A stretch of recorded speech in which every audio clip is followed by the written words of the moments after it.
She didn't slam the door. That would have been too honest. Instead, she placed her bracelet, silver, the one I'd given her when she finished treatment, on the oak table beside the keys and said quietly, "I think I'm done explaining myself." Her tone was calm, deliberate, the kind that made every sound in the room sharper. The hum of the refrigerator, the faint clink as the bracelet touched the wood. Even the air seemed to hold its breath. I watched her move toward the door, slow and steady, as if she had already practiced it in her mind. There was no anger, no trembling, just that unbearable stillness that people mistake for peace. I'd spent months building this apartment into a sanctuary for her. It was supposed to be safe.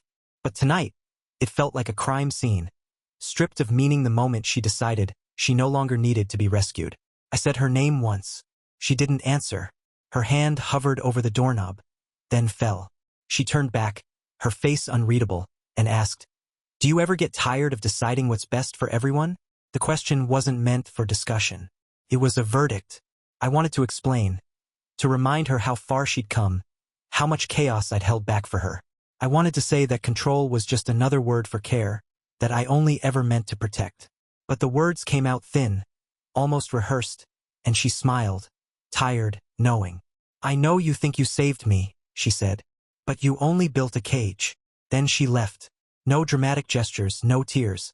The door clicked shut. For a while, I stood in the middle of the room, listening to the silence rearrange itself. The scent of her perfume still lingered on the couch, in the curtains, in the air between breaths.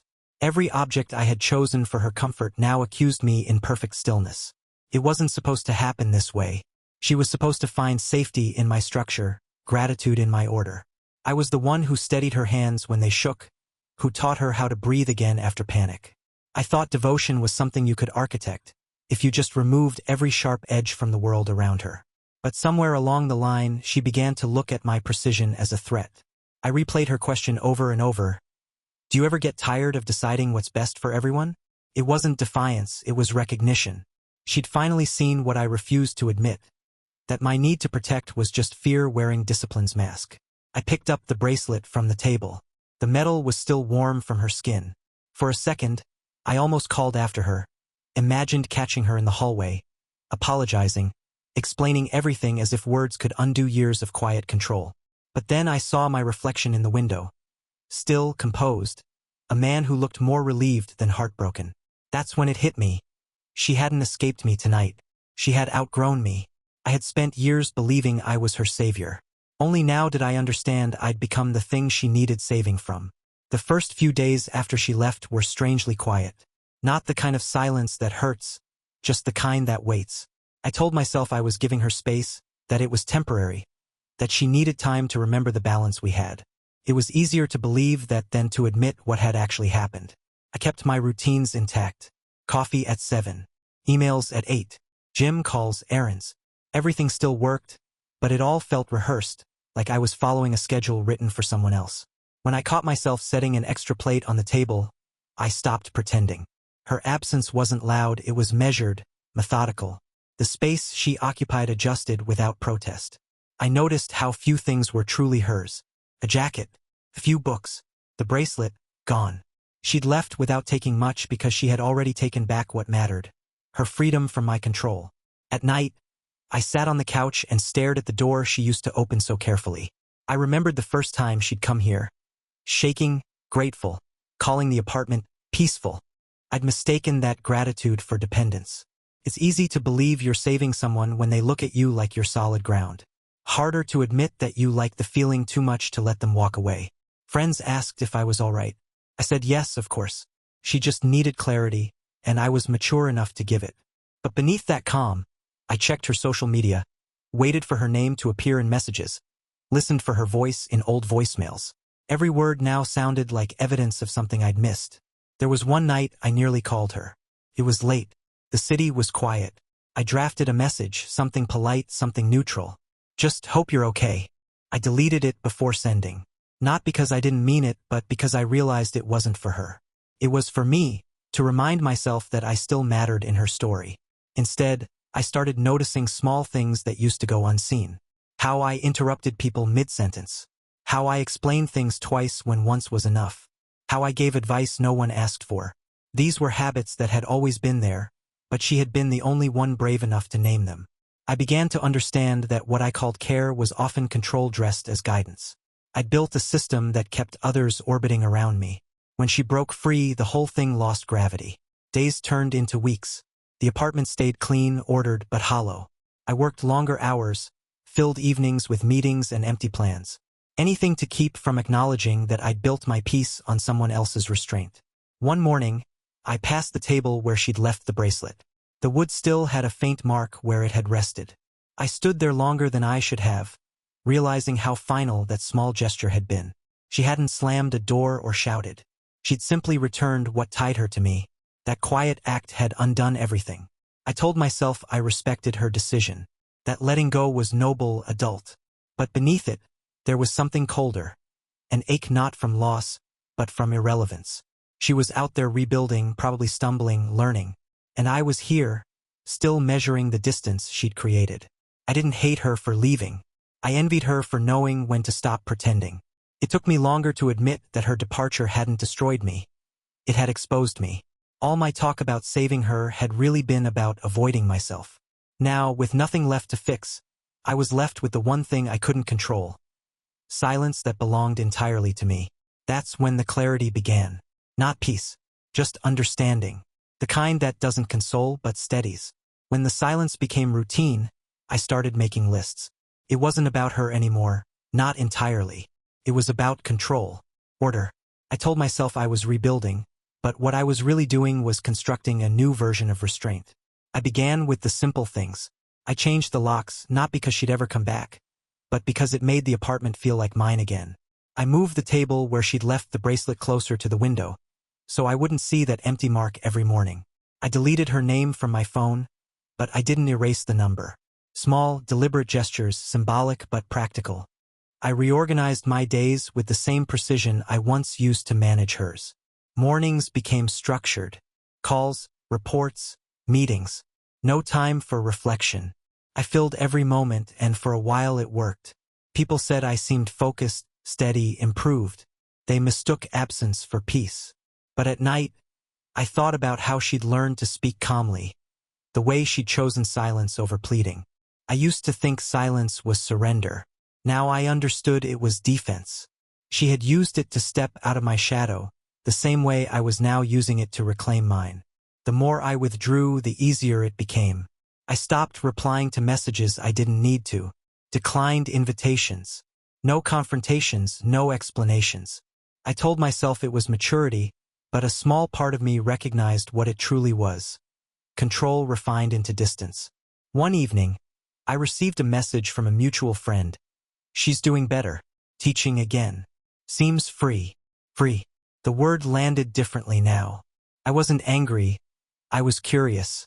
How much of her new life had been built on rejecting mine? How many of her stories painted me as the villain she escaped? I didn't blame her. Every story needs contrast, and I had given her plenty. Still, there was a part of me that wanted her to know that I understood now, that I could see it clearly, that I wasn't the same man who told her what to think, how to feel, who to trust. But I knew that message would only sound like another performance of self-awareness, another manipulation disguised as apology. So I said nothing. Instead, I planned my silence. I closed old accounts, shifted projects, cut people out with polite precision. To everyone else, it looked like progress, a clean slate. But it wasn't redemption I wanted. It was balance. I wanted the world around me to match the quiet inside. There's something unsettling about realizing how much of your life was noise, how much of your identity relied on reaction. Without her, there were no conflicts to mediate, no breakdowns to solve. I started to miss the sense of purpose that came with being needed, even in dysfunction. I didn't stalk her, didn't ask mutuals for updates, but I allowed information to reach me when it wanted to. She'd moved to a smaller apartment, adopted a cat, took evening walks alone. Normal, unremarkable things. That's what struck me most, the ordinariness of her independence. It wasn't rebellion. It was life uninterrupted. One night, I drove by the old street where we used to walk. Not to see her, just to remember the geography of those evenings. The lampposts, the quiet intersections, the park bench where she once said she felt safe with me. I stayed in the car, watched the lights turn red, then green, then red again. Everything still functioned without me. I should have felt relief. Instead, I felt precision, like watching a clock tick exactly on time after years of running fast. I'd always mistaken control for stability, but they're not the same. Control is about fear. Stability is about acceptance. That realization didn't make me softer. It made me sharper. I started cutting off anything that resembled dependency. When people came to me with their problems, I listened but didn't intervene. When someone asked for advice, I told them to decide for themselves. It wasn't generosity.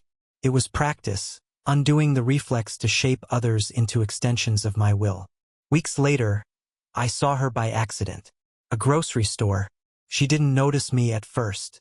She looked tired, content, real. Not performing freedom, living it. When she did see me, there was a pause. Not fear. Not nostalgia. Just acknowledgement. A nod. That was all. I nodded back, then turned away before she could speak. It wasn't anger that made me leave, it was understanding. Whatever explanation I could offer would only drag us back into old roles. Me the confessor, her the forgiver. We were done with that. Back home, I opened the drawer where the bracelet lay. I didn't touch it this time. I just looked at it and thought about how strange it was. That something so small could carry so much weight. It wasn't a symbol anymore. It was a reminder of what silence can build when it's not used as punishment. I realized I no longer wanted her to return. Not out of resentment, but because her absence had finally taught me how to exist without needing to be the center of anyone's story. For the first time, the silence around me didn't feel like loss. Felt like structure. Patience wasn't waiting anymore. It was control turned inward. It began quietly, like all collapses do. No single moment of drama. No message or confrontation. Just small shifts I couldn't control. People stopped calling as often. Projects I'd built around my precision started running without me. Life moved forward, indifferent. I told myself I preferred it that way. I traded noise for structure, influence for calm. It sounded noble, but the truth was simpler. I had become irrelevant in the very systems I once managed. She was somewhere out there, teaching, laughing, posting photos of ordinary things. Coffee, books, sunlight. I didn't look for them, but they found their way to me. Each one carried the same quiet verdict. She had survived me. Not dramatically, not angrily, just completely. For a while, that thought felt almost comforting. I convinced myself her stability meant I'd done something right. But one night, watching the city through my window, I realized I'd mistaken survival for gratitude. She wasn't living because of me. She was living after me. That distinction cut deeper than anything she could have said. The apartment felt different now. Not hostile, just neutral. I stopped moving the furniture, stopped rearranging things. Control lost its function when there was nothing left to organize. I could hear the hum of my own thoughts again, unfiltered, and they weren't flattering. I began to see what I'd done with new clarity. How many times I'd corrected her tone, edited her stories, decided what she needed before she could speak. All the ways I'd reduced her to a project. I called it love, but it was something smaller, a transaction dressed as devotion. The awareness didn't come as guilt, came as fatigue. I was tired of defending the man I had been. Weeks blurred together. Work kept me steady. Deadlines, meetings, performance reviews. The same tools I once used to measure her progress now measured mine. I functioned well and people respected that. They called me disciplined, reliable, detached in the best way. I smiled when they said it, knowing they were only describing someone who'd run out of reasons to need others. Then one afternoon, I saw her again. Not planned, just a coincidence. A cafe near the university. She was with a colleague, laughing at something small. Her hair was different. She looked older, more at ease. I watched from the other side of the street, unseen. There was no bitterness this time, only a strange calm. She looked free in a way I'd never allowed her to be. That sight stayed with me, not because I wanted her back, but because it forced me to see what freedom actually looked like. It wasn't rebellion or chaos. It was the quiet ability to exist without explanation. I went home and sat for a long time in the dark, thinking about the first time I'd met her. How fragile she'd seemed. How needed I'd felt. It wasn't kindness that drew me in, it was the opportunity to matter. To be irreplaceable. I started to realize how fragile that kind of purpose really is. Once it's gone, you have to decide who you are without it. That night, I dreamed of her voice.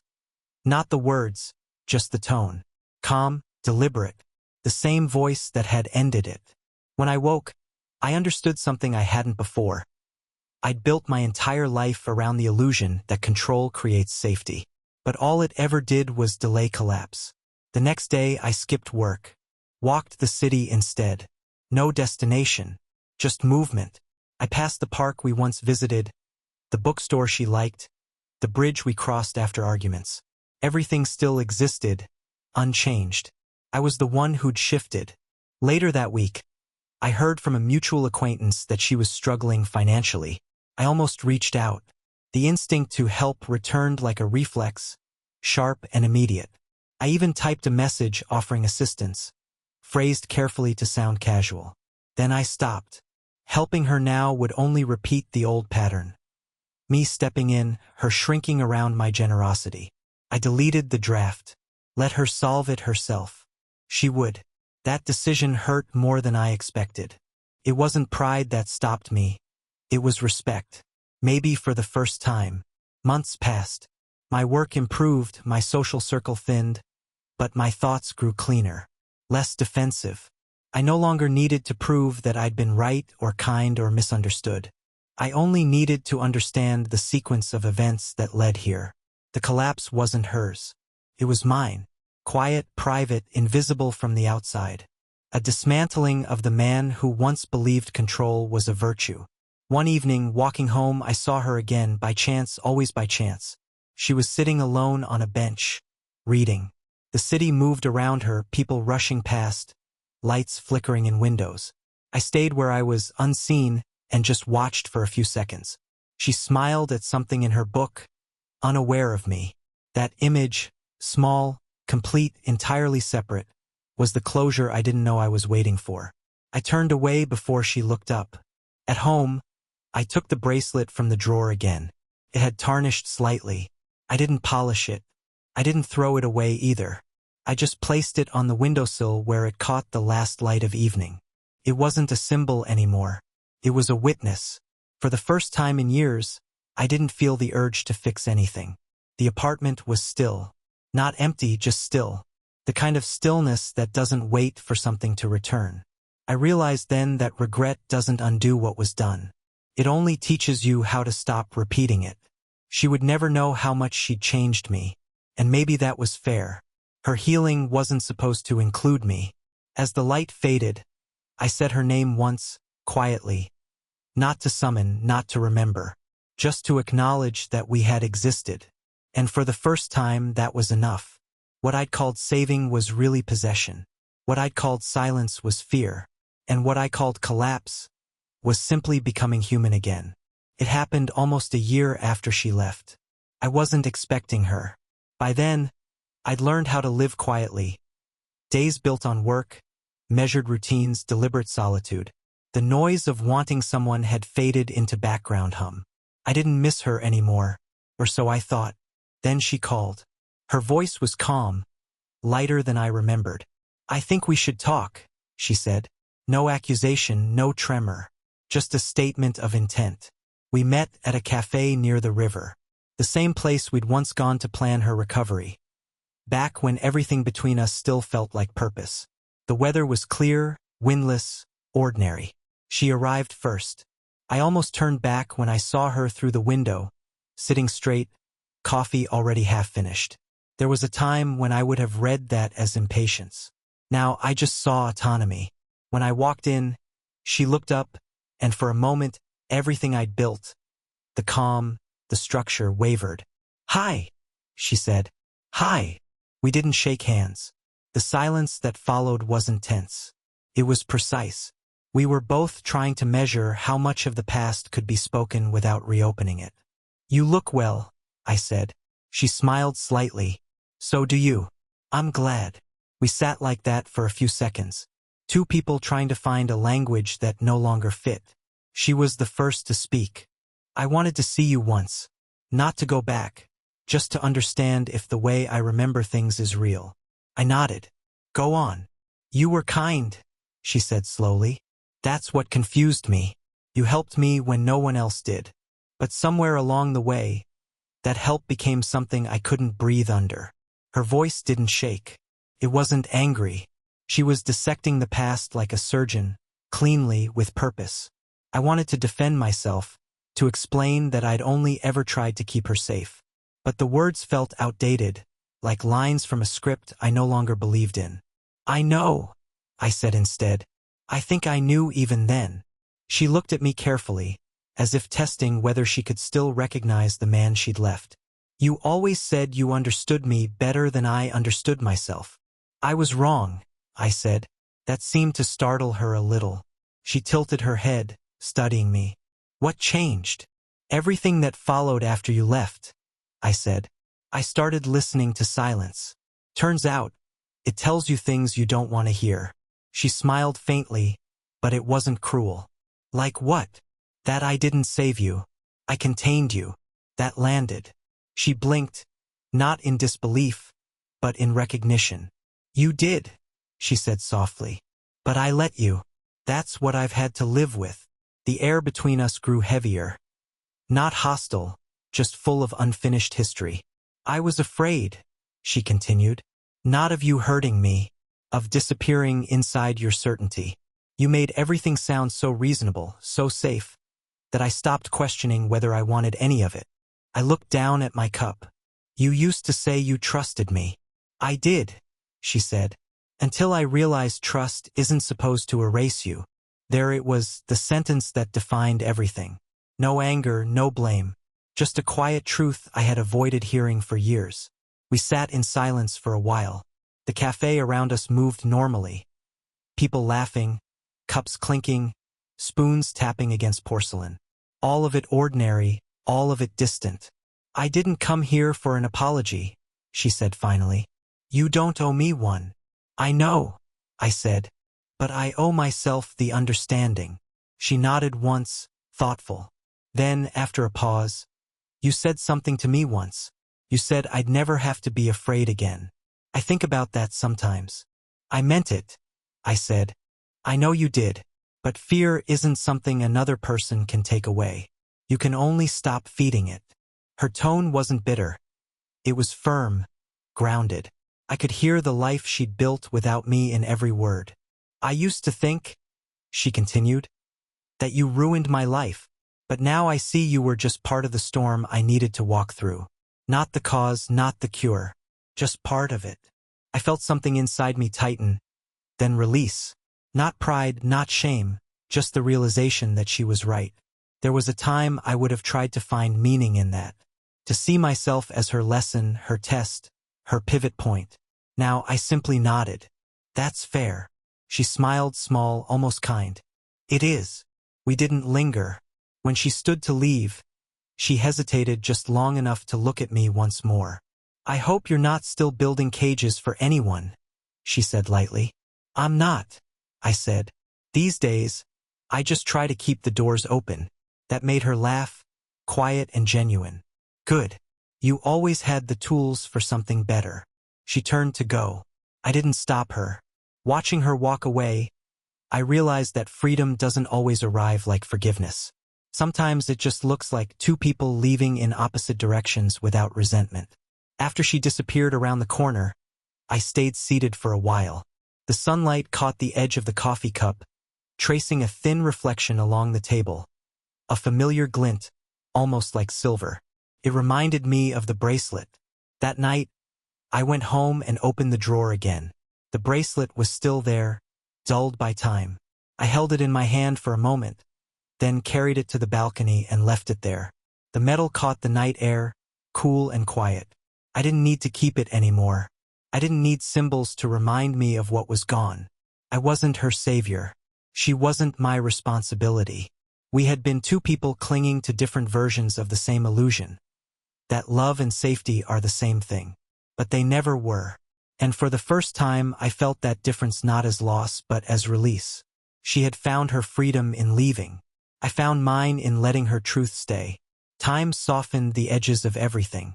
Her absence stopped feeling like a wound and became something quieter, a fact like the weather or the changing of seasons.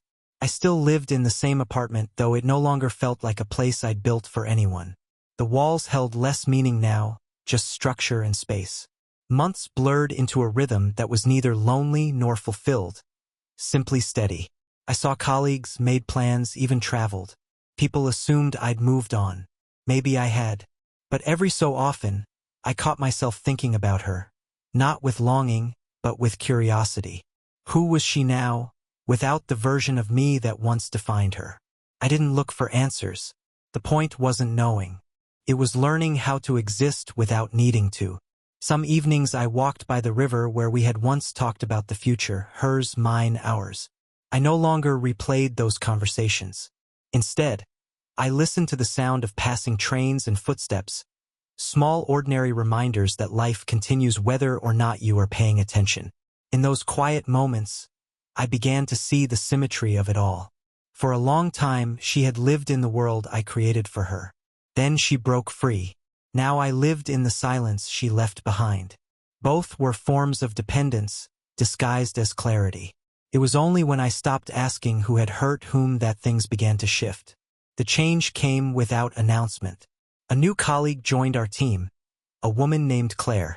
She was confident, direct, unflinching, the kind of person who didn't need saving or guiding. Working with her unsettled me at first. I caught myself watching her reactions, waiting for signs of fragility that weren't there. She made her own choices, even small ones, without looking for approval. I realized how alien that still felt to me.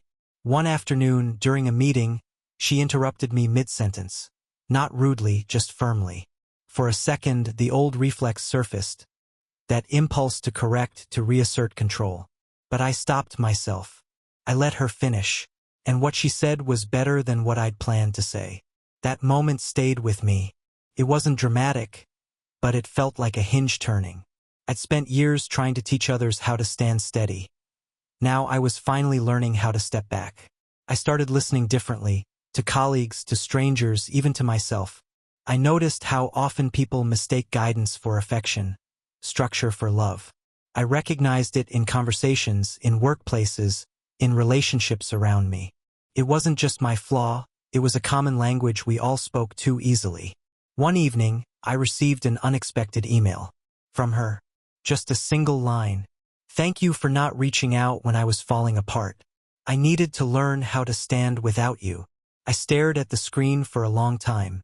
There was no attachment, no question, no signature. Just that sentence. I didn't reply. There was nothing to add. It was the truest kind of closure, one that didn't need an exchange, only acknowledgement.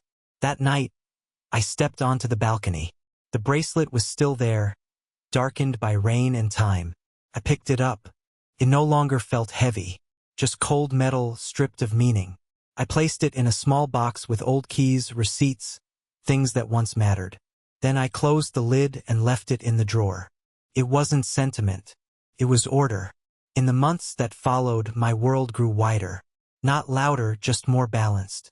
I learned how to have conversations that didn't orbit around control, how to care without directing, how to stay without possessing. Freedom, it turned out, wasn't about being alone. It was about allowing space for others, for silence, for uncertainty. Sometimes I imagined running into her again. Not to talk, not to compare lives, but simply to nod, to share the quiet recognition that we had both survived each other. Maybe that would happen one day, or maybe it already had in some unseen way. On certain nights, when the air was still, I found myself thinking of her question from long ago. Do you ever get tired of deciding what's best for everyone? Back then, I'd heard it as accusation. Now, I heard it as invitation to stop, to listen, to let people live as they are. I didn't regret what happened anymore. Regret implies you'd change it if you could. I wouldn't. Every fracture, every silence, Every failed attempt at rescue had led here, to this version of myself that finally understood stillness not as punishment, but as respect. As I stood by the window that night, lights from nearby buildings flickering in the glass, I realized something simple and final. I had spent years trying to be someone's savior. But the only redemption that ever mattered was learning not to need that role at all. She had found her strength in leaving. I found mine in staying, without control, without certainty, without being the center of anyone's world. Was I her savior, or just the storm she had to survive? Maybe both. But what mattered now was that the storm had passed. And for the first time in my life, I didn't need to rebuild what it had destroyed. I just needed to keep walking. A year passed without contact. By then, her name no longer felt heavy in my thoughts. It appeared sometimes, like a faint echo, and faded on its own. I'd stopped wondering where she lived, who she saw, what she was doing. Not out of pride, but because the story had finally ended inside me. Life had grown smaller but clearer. My days were simple. Work, walks, evenings with quiet music, the occasional dinner with friends who never asked too much. I'd learned to live without an audience, without validation. There was a strange calm in knowing no one expected me to fix anything. One morning, while cleaning the apartment, I found the small box on the shelf, the one that held the bracelet. I hadn't opened it in months. The metal was darker now, almost blackened. I turned it over in my hand, wondering how something so small could once carry so much meaning. It used to symbolize control, protection, guilt. Now it was just an object. For a moment, I thought about throwing it away, but I didn't. Instead, I set it back down and closed the lid. Some things didn't need to be erased. They only needed to stay still, to stop changing shape. Later that week, I received a letter. Not from her, though the handwriting was familiar. It was from her friend, the one who had always disliked me quietly. She wrote that they had both moved to different cities, that she was teaching again, traveling, doing well. Then, at the end, she speaks of you sometimes, not with anger, just as someone who taught her what not to become. I read that line twice, maybe 3 times. It didn't sting the way it once might have. There was something almost peaceful in it. Being someone's cautionary memory was not a failure, it was a kind of truth. I had been a step in her learning, and she in mine. That evening, I went to the balcony where the light hit the city in long, soft lines. For a while I stood there, watching people below, faces I'd never know, each carrying their own private stories, their own quiet reckonings. The thought didn't make me feel small. It made me feel equal. She had learned to exist without my approval. I had learned to exist without being needed. That was the real symmetry. Sometimes I imagined what she might say if we met again. Maybe she'd thank me. Maybe she wouldn't. It didn't matter anymore. I no longer needed to be forgiven to understand. Redemption, I realized, doesn't arrive through apology. It arrives through comprehension, the kind that doesn't expect reward. The next morning, before leaving for work, I took the bracelet once more. It felt lighter than before, almost hollow. I placed it in the drawer beside my passport and a few old photos. Not as a keepsake, not as regret, just as something that once belonged to another life. I didn't think of her again for a long time after that. Not because I forced myself to forget, but because forgetting had become unnecessary. The story had served its purpose. 2 people meeting at the wrong time, mistaking control for safety, learning freedom through the quiet undoing of each other. In the end, there was no victory, no punishment, just the quiet knowledge that we both survived ourselves. As I locked the door and stepped into the morning light, I felt no weight behind me. No ghost, no memory demanding closure.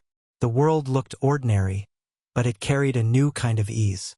Maybe that was all forgiveness really was, continuing without the need to explain. I didn't look back at the apartment. I didn't need to. Some stories end with reconciliation. Ours ended with understanding, and that was enough.